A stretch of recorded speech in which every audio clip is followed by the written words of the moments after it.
কেউ যদি কবরে যাই বলে আমি সর্বনাশ লোক, মাপ পাইবেন না?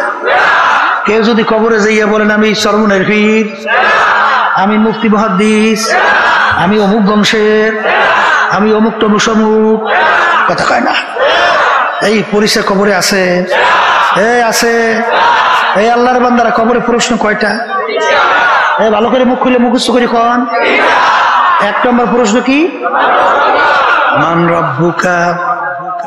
2 নম্বর প্রশ্ন আমা দীনুকা। 3 নম্বর প্রশ্ন আমার নবিয়ুকা।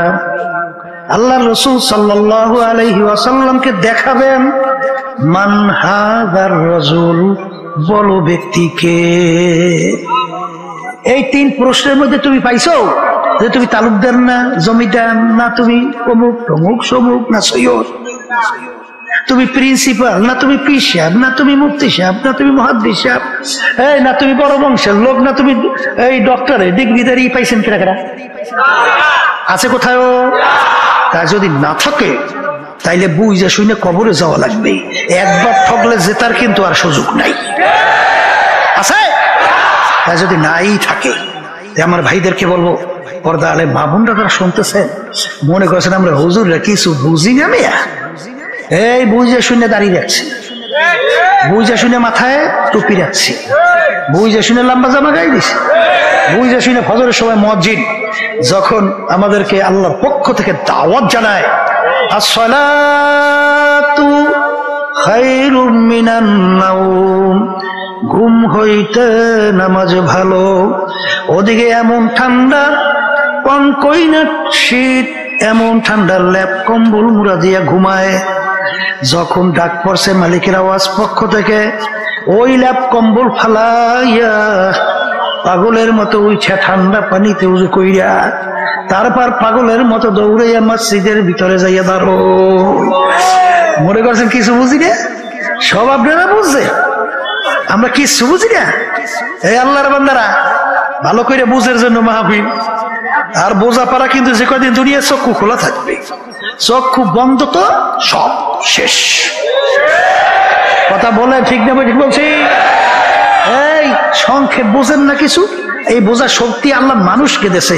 আল্লাহ গরুরে দেছে? আল্লাহ গরু কি দেছে? আল্লাহ পশু কি দেছে? একটা গরু যদি পেটের ক্ষুধায় স্টেজের সামনে চিল্লায়, আর আপনি যদি মালিক এসে বলেন যে গরু তুই চিল্লাইস না পেটের ক্ষুধায়, তোর জন্য স্টেজের পিছনে ভালো খাদ্য রেখে আসছি, খই ভুসি উন্নত মানের, যা খাইয়ে, গরু যাইবে? এবার চিন্তা করলো মালিক, আমি তো ঠুনকা মুনকা লোক, মিথ্যে দিতেও বলি, গরু হয়তো আমার কথা বিশ্বাস করে না, তাহলে মসজিদের ইমাম সাহেবের নিয়ে আসি, ইমাম সাহেব বুঝাইলে গরু বুঝতে পারে। এখন ইমাম সাহেব এসে বলতে আছে, গরু আমি এই মসজিদের ইমাম, এই হাজার হাজার শত শত মানুষ আমার পিছনে নামাজ পড়ে, আমি যদি মিথ্যা কথাই বলি আমার পিছনে কই নামাজ পড়বে? আমি নিজে খাদ্য দেখে আসছি, তুই যেই খাইয়ে গরু যাইবে? এবার চিন্তা করলো যে ইমাম সাহেবের কথাও মানে না, তাহলে সবনে পিসে বুঝুরে লেগেই সবনে পিসে বুঝুরে এসে বলে, গরু লক্ষ লক্ষ মানুষ আমাদেরকে মহব্বত করে, আমাদের কথা শোনো, হ্যাঁ আমি খাদ্য নিজে দেখে আসছি, যে যা খাইয়ে যা, গরু যাইবে। যত যে বুঝাইবে যাইবে, কারণ এই বুঝ আল্লাহ গরুর মধ্যে দেয় নাই, এই বুঝ আল্লাহ দান করছেন মানুষের মধ্যে। এই জন্য আল্লাহ রাব্বুল আলামিন বলেন, এক শ্রেণীর মানুষ, তাদেরকে আমি চক্ষু দান করছি দেখার জন্য, ওরা কেমন জানি দেখাও দেখে না। ওদেরকে আমি কান দান করছিলাম শোনার জন্য, ওরা শুইনাও শোনে না। ওদেরকে আমি দেল অন্তর বুঝ দান করছিলাম বোঝার জন্য, বুঝাও বোঝে না।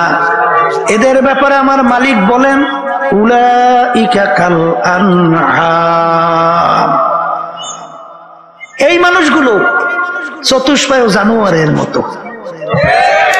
জানোয়ার যেরকম বোঝে না, এই মানুষগুলো বোঝে না। কথা ঠিক কিনা? কথার কথা বুঝের জন্য বুঝছেন, এটা তো একটা উদাহরণ পেশ করা হয়। এই কুকুর চেনেন? কুত্তা, কুকুর কেমন ডাক দিয়ে বলে, মালিক আপনি ওদেরকে আমাদের সঙ্গে তুলনা করছেন আল্লাহ, এতে তো আমাদের লজ্জা হয়। কেটা কয়? কুত্তায় কয়। কিরে তোদের লজ্জা হয় কেন? বলে মালিক ওরা যা পারে ও আমরা পারি না। ওরা যা পারে তা আমরা কিরে মানি তোরা পারে না মানে? এ কুকুরের 4-5টা বাচ্চা হয় না? হয় হয়। আচ্ছা বলেন তো এই বাচ্চাগুলো যতক্ষণ পর্যন্ত নিজেরা চইলা ফেইরা খাওয়ার মতো উপযুক্ত না হয় ততক্ষণ পর্যন্ত মা কুকুর এই বাচ্চাগুলোকে ফালাইয়া অন্যত্র কোথাও যায়? এই যায়? এই বাচ্চাগুলো লালন পালন করতে যাইয়া এই বাচ্চার মায়ায় অনেক সময় বাঘের উপরে ঝাঁপ দেয় না? নিজের জানের ঝুঁকি নিয়ে ঝাঁপ দেয় না? দেখছেন মুরগির বাচ্চা অনেক সময় সিলে ছোপ দেয়, অনেক সময় সিলের পিছনে দৌড়ে না? সিলে তো ওরাও ধরতে পারে, কথা কয় না? কথা ঠিক কিনা? বাচ্চার মায়ায়। কিন্তু বর্তমানে এক শ্রেণীর বের হইছে, আল্লাহ মাফ করুক আমাদের সবাইকে, 2-2.5 বছরের বাচ্চাটাকে ফেলাইয়া পরকীয়া প্রেমের মধ্যে পইরা এই কুত্তার চেয়েও খারাপ আচরণ করে বের হয়ে যায়। আছে এই বাংলাদেশের ভিতরে অনেক বাপ তার সন্তানকে মেরে ফেলাইছে না? ঘটনা নাই? অনেক মা তার সন্তানকে মেরে ফেলাইছে না? এই বাংলাদেশে ঘটনা নাই? কুত্তায় ফেরে নাই, ও ফারছে। তাইলে আর কুত্তাটা ভালো না ও ভালো?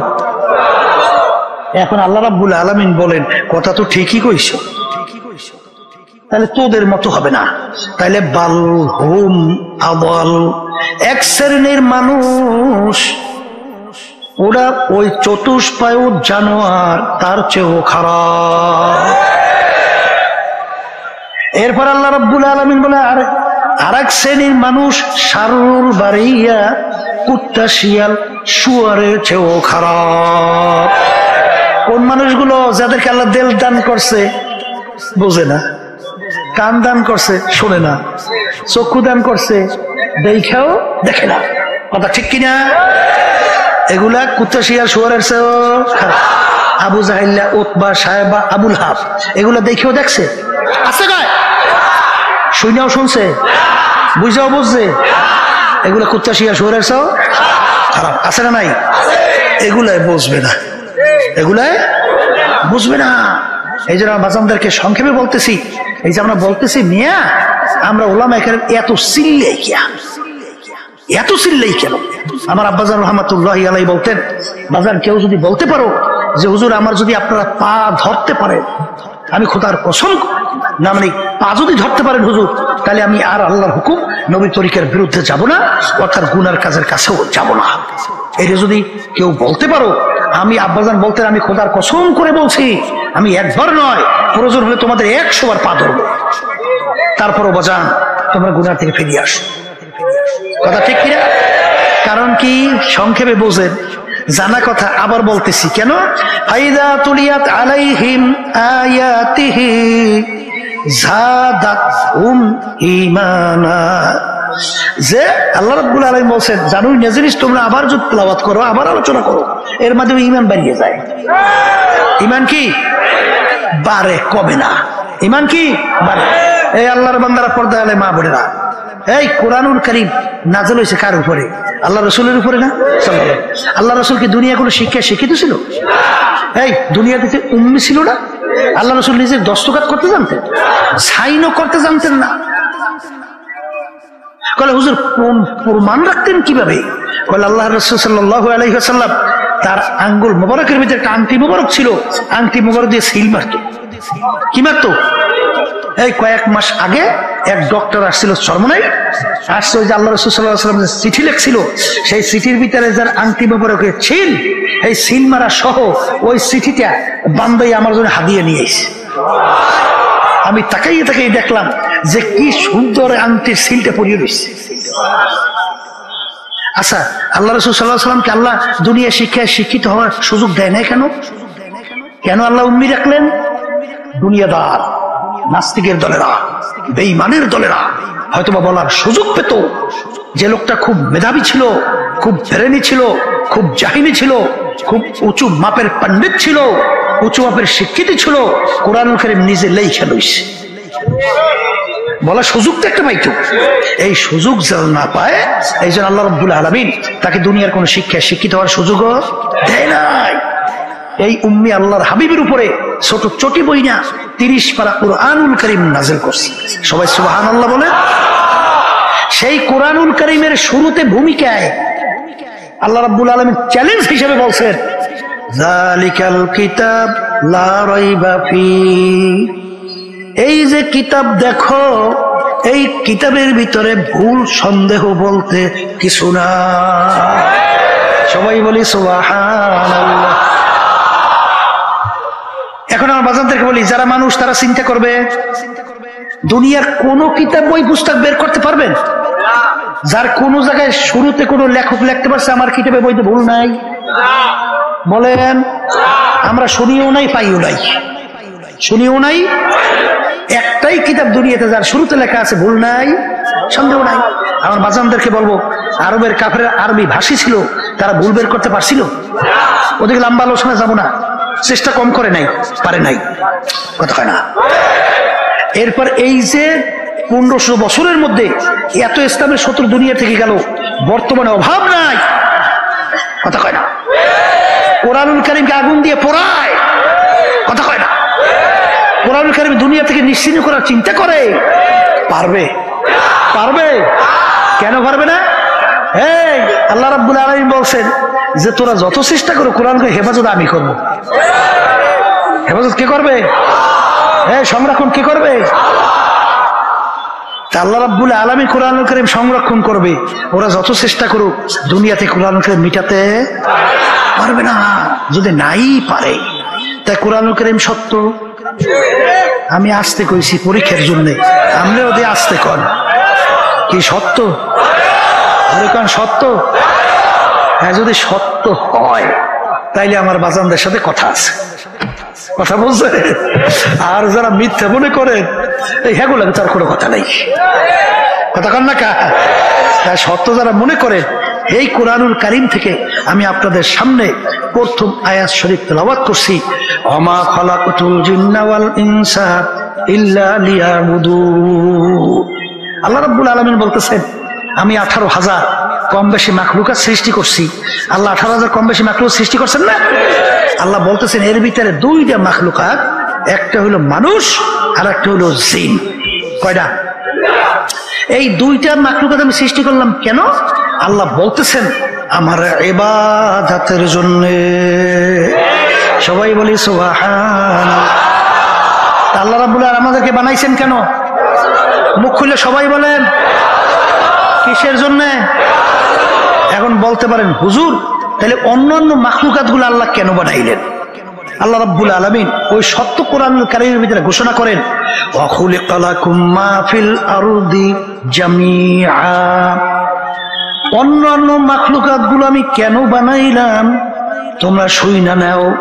আমি অন্যান্য মাখলুকাত গুলো বানাইলাম তোমাদের জন্য। সুবহানাল্লাহ। অন্যান্য মাখলুকাত আল্লাহ আমাদের জন্য বানাইছেন, এখনই বুঝবেন। এই যে আমরা সূর্য দেখতেছি, এই সূর্য আমাদের দরকার আছে না নাই? সূর্য না থাকলে মানুষ থাকবে? দুনিয়া থাকবে? মানুষ বাঁচবে? তাহলে সূর্য আমাদের মানুষের দরকার আছে। একটা মানুষ যদি দুনিয়া না থাকে সূর্যের হবে কি? ভালো করে বুঝেন, কিছু হবে? তাহলে সূর্য আমাদের জন্য বানাইছে, কথা কয় না। এই পানির ভিতরে মাছ আমাদের দরকার আছে। একটা মানুষ না থাকলে মাছের হবে কি? তাহলে এই মাছ বানাইছে আল্লাহ কাদের জন্য? গরু আমাদের লাগে। এই একটা মানুষ দুনিয়া না থাকলে গরু হবে কি? তাহলে গরু আল্লাহ বানাইছে আসতে কন আমাদের জন্য। গাছ আমাদের দরকার আছে। একটা মানুষ দুনিয়া না থাকলে গাছের কি হবে? তাইলে সমস্ত মাখলুক আল্লাহ বানাইছেন আমাদের জন্য। আর আমাদেরকে আল্লাহ বানাইছেন আর একটু আসতে কন তার ইবাদতের জন্য। এখন ইবাদত বোঝা লাগবে না, এই বুঝের জন্য মাহফিল, কথা ঠিক না? ইবাদত একটা আরবি শব্দ। ইবাদত কি শব্দ? উর্দুতে বলে গোলামি, বাংলা অর্থ মালিকের হুকুম অনুযায়ী চলা। এটা মুখস্থ করেন, বলেন মালিকের হুকুম অনুযায়ী চলার নামই হলো ইবাদত। বলেন মালিকের হুকুম অনুযায়ী চলার নামই হলো ইবাদত। কথা ঠিক আছে? এখন আমার বাজানদেরকে বলবো, এইটা একটু সহজ বোঝার জন্য, এই নামাজ ইবাদত না? আসতে পারে নামাজ পড়া, নামাজ না পড়াও কিন্তু ইবাদত, এটা বুঝলেই হইবে। রোজা রোজা আল্লাহ আমাদের জন্য ফরজ করছেন ইবাদত, আবার রোজা না রাখাও কিন্তু ইবাদত। আমার কাছে আশ্চর্য লাগছে না? এখনই বুঝবেন সূর্য উঠতেছে, ওই সময় যদি কেউ নামাজ পড়েন সব না গুনাহ? আবার কোন সূর্য যে মাথার উপরে চলে আসছে, এই নামাজ পড়ছেন সব না গুনাহ? সূর্য ডুবতেছে, ওই সময় যদি নামাজ পড়েন সব না গুনাহ? পড়ছেন নামাজ, পাইছেন কি? নামাজ পড়ে সব পান নাই। ভালো করে বোঝেন, এই রোজা রাখলে সব না গুনাহ? কিন্তু কেউ যদি ঈদের দিন রোজা রাখেন সব না গুনাহ? রাখছেন রোজা, পাইছেন কি? কারণ কি বলেন? ওই নামাজটা মালিকের হুকুম অনুযায়ী হয় নাই, এই জন্য নামাজ পড়ছেন সব পান নাই। ওই রোজাটা মালিকের হুকুম অনুযায়ী হয় নাই, এই জন্য রোজা রাখছেন সব পান নাই, পাইছেন আমল নামায় গুনাহ। তাহলে এক কথায় যেই কাজটা মালিকের হুকুম অনুযায়ী হবে সেটা ইবাদতের ভিতরে গণ্য হবে। এইটা কি আলহামদুলিল্লাহ বুঝাতে পারলাম? এটা বুঝাতে পারলাম? এখন আলহামদুলিল্লাহ, তাহলে এখন ওয়াজ করা সহজ হয়েছে না? মাশাআল্লাহ। এখন আমার বাজানদেরকে বলি, এই আমার মালিকের হুকুম প্রতিটা মানুষের ব্যক্তিগত জীবনে আছে না নাই? মুখ খুললে বললেন। পারিবারিক জীবনে, এই সামাজিক জীবনে, এই ব্যবসা বাণিজ্যে, রাজনৈতিক, আন্তর্জাতিক, সুরাতে সিরাতে, এই সব ক্ষেত্রে মালিকের হুকুম আছে। তাহলে এইটা বোঝা লাগবে। এই ব্যক্তিগত জীবন অনেকে তো গুরুত্ব দেন না, রাগ করিয়েন না কেউ, বাজার বোঝার চেষ্টা করে, বোঝার চেষ্টা করে। এই যে লম্বা জামা কইছেন আমরা গাই দেই, এই পোশাকের ব্যাপারে মালিকের কোনো হুকুম নাই? আছে? আমার মালিক কি বলছে? লেবাসুত তাকওয়া যালিকা খায়র। আমার মালিক বলতেছেন পরহেজগারি লেবাস তোমাদের জন্য উত্তম। সবাই বলি সুবহানাল্লাহ। পরহেজগারি লেবাস কোনটা এটা বোঝা লাগবে না? এই ওয়া মা আরসালনাকা ইল্লা রাহমাতাল লিল আলামিন। আল্লাহর রাসূলকে আল্লাহ পাঠাইছেন শান্তির দূত হিসাবে দুনিয়াতে। কথা ঠিক কি না? আল্লাহ রাসূল সাল্লাল্লাহু আলাইহি ওয়াসাল্লাম বলেন বুইসতু মুআল্লিমা। আল্লাহ রাব্বুল আলামিন আমাকে পাঠাইছেন ওস্তাদ হিসাবে। কি হিসাবে? কি হিসাবে? এখন ওস্তাদ হইলে ছাত্র লাগে না? ছাত্র কারা বলেন? সাহাবায়ে কেরাম। বলেন কারা? এই সাহাবায়ে কেরামের সংখ্যা প্রায় 1.5 থেকে 1.5 লক্ষের কাছাকাছি। কথা বুঝেন? তাহলে সাহাবায়ে কেরামরা হইল সরাসরি আল্লাহ রাসূল সাল্লাল্লাহু আলাইহি ওয়াসাল্লামের ছাত্র। কথা ঠিক? এখন তালাশ করা লাগবে আল্লাহ রাসূল সাল্লাল্লাহু আলাইহি ওয়াসাল্লাম নিজে কোন পোশাক পরছেন এবং কোন পোশাক পরতে বলছেন। আল্লাহ রাসূল সাল্লাল্লাহু আলাইহি ওয়াসাল্লাম সাহাবায়ে কেরামদের কোন পোশাক পরাইছেন এবং কোন পোশাক পরতে বলছেন। এইটা হইল পরহেজগারি লেবাস। আসতে কয় কথা ঠিক কিনা? এক শ্রেণী বর্তমানে আমার বাজানরা বের হয়েছে, পোশাকের ব্যাপারে কোনো গুরুত্ব দেয় না। ঠিক না? গুরুত্ব তো দেয় না, বরঞ্চ এখন তারা আমেরিকা, লন্ডন, চীন, ভারত এবং বিভিন্ন বিজাতি এদের যে পোশাক আছে না, এই half shirt, full shirt, Hawaii shirt, full pant আছে না? আসতে কয় দেখি লম্বা জামার মধ্যে সব থাকছে নাই? কইতেছে এই দাড়ির মধ্যে ইসলাম থাকছে, এই মিয়া চুলের মধ্যে ইসলাম থাকছে, টুপির মধ্যে ইসলাম থাকছে, এই জামার মধ্যে ইসলাম থাকছে। তাহলে এই ইসলাম ঠেকছে কোন জায়গায়? তোমার বলে ইসলাম কোন জায়গায় ঠেকে না। ওই একটা প্রবাদ বাক্য আছে মেয়া, ওই যে একজনে শখ বুঝেন তো? শখ বুঝেন নাই? মানে এর মনে একটু চাহিদা, একটা হাতের ভিতরে বাঘ অঙ্কন করবে। বাঘ কি অঙ্কন করবে? এখন বাঘ যারা অঙ্কন করে তাদের কাছে বলে ভাই আমার হাতে একটা বাঘ এঁকে দাও। এখন বাঘ আঁকতে হইলে সিদ্ধ করা লাগে। এখন বাঘের মাথা মাথা আঁকবে। যেই কয়েকটা টোকা দিয়েছে, ভাই ভাই ভাই থামেন, কি হয়েছে? কলে থামোদি ভাই, কি আঁকতে আসো? কলে বাঘের মাথা। বলে ভাই বাঘটা থাকবে হাতের মধ্যে, মাথা না থাকলে কি হইবে? আর একটা আঁকো। এখন পেয়াটাকা শুরু করছে, চিল্লেই হচ্ছে, ভাই থামো দেই। এখন হাত থাকবে, বাঘ থাকবে হাতের মধ্যে, অত বাস্তব না বেটা, ওই পেট না আঁকলে ওই দেখি। এখন করতে করতে এখন আর কিচ্ছু নাই। এখন করে বাঘ আঁকো। এখন ওই আকুন নেলা বলতে আছে, যেই বাঘের মাথা নাই, যেই বাঘের পেট নাই, যেই বাঘের চোখ নাই, যেই বাঘের কান নাই, যেই বাঘের লেজ নাই, এ আল্লাহর দুনিয়াতে বাঘ নাই, ও বাঘ আমি আঁকতেও জানি না। কথা বুঝছো? এখন ইসলাম টুপির মধ্যে নাই, দাড়ির মধ্যে নাই, চুলের মধ্যে নাই, লম্বা জামার মধ্যে নাই, ওই পায়জামার মধ্যে নাই, পোশাকের মধ্যে নাই, তাই ইসলাম ঠেকছে কোন জায়গায় যাই? কথা বুঝছে? এই যে আমার বাজারদেরকে বলবো, এই পরহেজগারি লেবাস দরকার আছে না নাই? হুকুম আমার, কোন পীরে না আল্লাহ। এই জন্য কবি এক কথায় বুঝাইছেন বাজান, না আমেরিকা লা লন্ডন সে উলফত, হামি মস্তে মদিনা কর খুদায়া।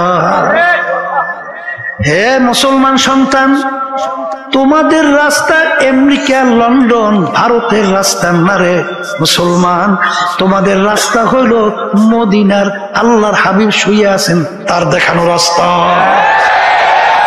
ঠিক না ঠিক? তাহলে পোশাকাদির ব্যাপারে মালিকের হুকুম আছে আছে আছে।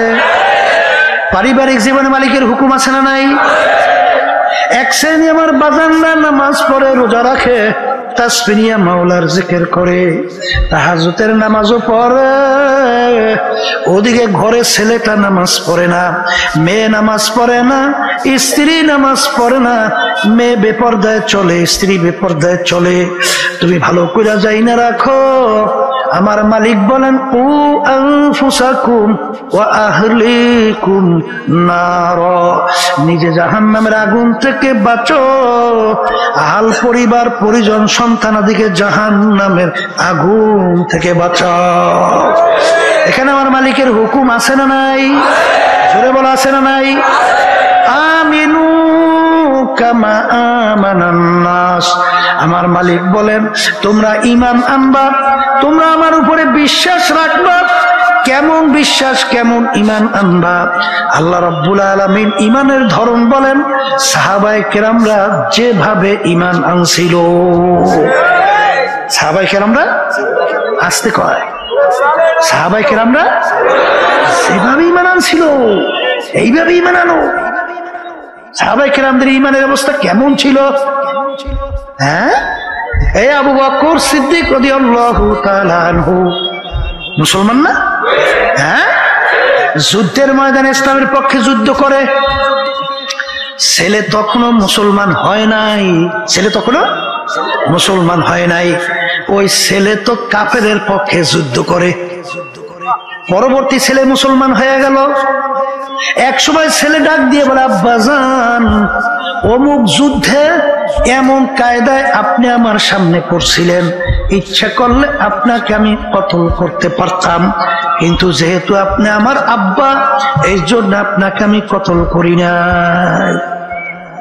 আবু বকর সিদ্দিক রাদিয়াল্লাহু তাআলা আনহু বলেন, এ আমার বৎস শোনো, আমি খোদার কসম করে বলছি, ওই সময় যদি তুমি আমার সামনে পড়তাম, সঙ্গে সঙ্গে তরবারি দিয়ে তোমার মাথা আমি দ্বিখণ্ডিত করে ফেলতাম। কারণ কারণ কারণ তখন তুমি আমার আল্লাহর শত্রু, তখন তুমি আমার রাসূলের শত্রু, তখন তুমি ইসলামের শত্রু, তখন তুমি আমারও শত্রু। আল্লাহর বান্দারা, হাদিসের ভিতরে আসছে, আল্লাহ রাসূল সাল্লাল্লাহু আলাইহি ওয়াসাল্লাম বলছেন, কিয়ামতের ময়দানে 7 প্রকার লোককে রব্বুল আলামিন ডাইকা ডাইকা তার স্পেশাল আরশে ছায়া দান করবে। কয় প্রকার? এর ভিতরে এক প্রকার হলো হুব্বু ফিল্লাহ বুগযু ফিল্লাহ, যারা মহব্বত রাখবেও আল্লাহর জন্য, অর্থাৎ আল্লাহর সন্তুষ্টির জন্য, আর যারা মহব্বত ভাঙবে ছাড়বেও আল্লাহর সন্তুষ্টির জন্য এই দলীয় লোকদেরকে রব্বুল আলামিন ডাইকা তার আরশে ছায়া করবে। কথা ঠিক না বে ঠিক? বর্তমানে এক শ্রেণী আমার বাজানরা বেরোছে, দল করে, দল আসতে করে, কি করে বোঝেন নাই মনে হয়, কি করে?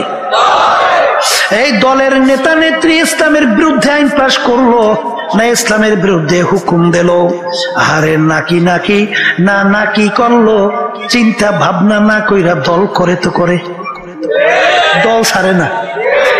তাইলে এখন এই আল্লাহর হুকুমের বিরুদ্ধে যারা আইন পাশ করবে, আল্লাহর হুকুমের বিরুদ্ধে যারা অন্যায়কে প্রশ্রয় দেবে, আল্লাহর হুকুমের বিরুদ্ধে যারা মিথ্যাচার করবে, এদের সঙ্গে যারা দল করবে, এদের মহব্বত কি আল্লাহর রাজি খুশির জন্য না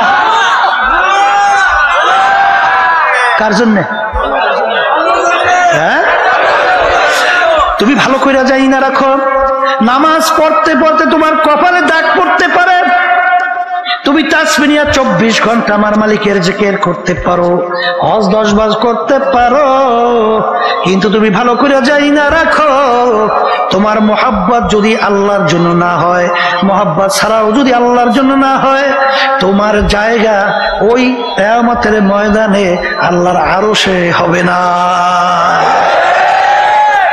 তাহলে কিন্তু আল্লাহ রাসূল সাল্লাল্লাহু আলাইহি ওয়াসাল্লাম হাদিস মিথ্যা হইয়া যায়। জোরে বলে নাউযুবিল্লাহ। আমি আমার ভাইদেরকে বলবো, পর্দানে মা বোনদেরকে বলবো, এক শ্রেণী আমার বাজানরা মনে করে নামাজ পড়ি যথেষ্ট, নাজাত পাইয়া জান্নাতের উঁচু মাকাম একেবারে ফেরদাউস আছে না? নাই? এই একটা গল্প শোনেন নাই? এই প্রবাদ বাক্য, স্বপ্নের মধ্যে আপনার দেশে, আমিও তো এই ভোলাইয়া নাতি, বুঝছেন? আমার নানা বাড়ি কিন্তু দেউলে তালুকদের বাড়ি বুরহানুদ্দিন, বুঝছেন তো?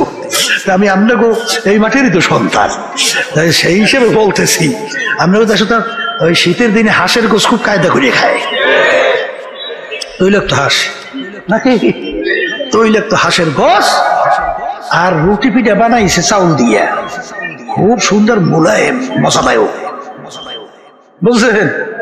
ওদিকে হাঁসের গোশটাও খুব তৈলাক্ত হাঁস, পাকও খুব স্বাদ। এখন ঘুমে স্বপ্নের মধ্যে মজামাই দিয়ে হাঁসের গোশ আর রুটি পিঠা খায়, এর মধ্যে খায়, স্বপ্নের মধ্যে মজাও হয়েছে, পেট ভরিয়া হাঁসের গোশও খাইছে, খাইলো, এ তো খুব আনন্দ। এই হাঁসের গোশ আর রুটির পিঠা এই স্বপ্নের পেট ভরছে, পেট ভরছে, বরঞ্চ পাশে যে খাতা খেতা ছিলেন তো চাবাইয়া ফাতা ফাতা, জোরে আসবেন না জানি, ওই হাঁসের গোশ রুটি চাবাই কেউ দিলে খাতা চাবায়, জোরে বুঝছেন কথা? তাহলে ওই স্বপ্নের হাঁসের গোশ রুটি পিঠায় কোনোদিন পেট ভরে না। যারা নাকি অমা খলাকতুল জিন্না ওয়াল ইনসা ইল্লা লিয়াবুদুন, মালিক তোমাকে আমাকে বানাইছে তার হুকুম অনুযায়ী চলা। এই আল্লাহর বান্দারা, পর্দা আলেম মা বোনেরা, আমরা নামাজ পড়ি, আমরা রোজা রাখি, মালিকের হুকুম পালন করি, আমাদের নামাজ দিয়ে আমার মালিকের কিন্তু কিছু আসে যায় না। এই তোমার আমার নামাজ দিয়ে আল্লাহ করবে কি? আসতে কয় দেয় আর নামাজ দিয়ে কোনো কাজ আছে? এই আমরা রোজা রাখি, রোজা দিয়ে আল্লাহ করবে কি? কোনো কাজ আছে? আমরা হজ করি, হজ দিয়ে আল্লাহ করবে কি? কোনো কাজ আছে? আমরা কোরবানি পশু জবাই করি, এর রক্ত গোশত আল্লাহ নেয় কি? নেয় কি? দেখে কি পায়? তোমার আমার ভিতরে অবস্থান, কথা ঠিক কিনা? হুজুর নামাজ পরীক্ষা, আর আমার মালিক পরীক্ষার জন্য দুনিয়াতে পাঠাইছে মেয়া, এখানে মেয়া করে তোমার সমস্যা যে ও আল্লাহর বান্দারা ভাই, বুঝলেন? মালিক আমাদেরকে পাঠাইছে কিসের জন্য? কথা হয় না? পরীক্ষার জন্য। আমার মালিক বলছেন লিয়াবলুয়াকুম আইয়ুকুম আহসানু আমালা, আমি পরীক্ষার জন্য পাঠাইছি, আমার হুকুম অনুযায়ী কেটা করো আর কেটা করো না, এই জন্য আমি স্বাধীনতা দান করছি। পরীক্ষার ফলে ছাত্রছাত্রী পরীক্ষা দেয় 3 ঘন্টার জন্য, ওখানে কোনো বাধা নিষেধ আছে? যা মনে করে তা লেখে, বাধা দেওয়ার কোনো আইন আছে? তাহলে পরীক্ষার হলে স্বাধীনতা দিয়া আমার মালিক বলতেছে এইটা কর, এইটা করিস না, আমি দেখবো আমার কথা মানো কিনা। কথা বলছে? যারা মানবে আমার মালিক তাদের জন্য বেশারা সুসংবাদ, তোদের জন্য আমি মেহমান খানা বানাইয়া সাজাই আমি অপেক্ষা করতে আছি। এই কথা ঠিক না? ঠিক। আর যদি আমার কথা অনুযায়ী না চলো তাহলে জেলখানাও বানাইছি। ওই জেলখানার মধ্যে এক এক অপরাধের জন্য বিচারকের সামনে যখন আসামি বলে, স্যার অন্যায় করছি একটা, মাফ করিয়ে দেন, আর করবো না, ওয়াদা করতেছি। জজ সাহেব মাফ করে না? করে। বলে ওরে আসামি, মাপের কোনো আইন নাই।